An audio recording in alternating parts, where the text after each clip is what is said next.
Recipe लेकर आई हूँ restaurant style यार, रेस्टोरेंट स्टाइल। एक बार आपने ट्राई कर लिया ना, किसी को भी आप पीछे छोड़ सकते हैं, किसी को भी। ग्रीन चिलीज हम डाल देंगे ऊपर से ना, सब मिर्च 1 to 2 मतलब 1-2 मिर्च डाल देंगे हम। आज इन्हें भी बहुत पसंद है। मैं जब भी बनाती हूँ ना, दीवाने हो जाते हैं। 2 रोटियां एक्स्ट्रा ही खाते हैं भाई। कुक 2-3 मिनट्स आप लोगों को और मतलब थोड़ा सा पकाना है, ताकि जो हमने ऑनियंस वगैरह डाले ना उसकी भी थोड़ी सी मतलब वो है ना थोड़े से। उसके बाद जो है सब धनिया जो होता है ना वो आप इसमें मिक्स कर देंगे। उसमें मिक्स करने के बाद जो है आपने क्या करना है मैं आप लोगों को बता दे रही हूँ।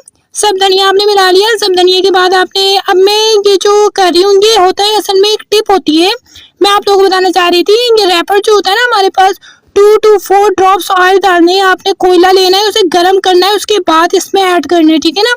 तो इस तरीके से आपका दम का कीमा रेडी है। उम्मीद है आप लोगों को वीडियो पसंद आई होगी। पसंद आई हो तो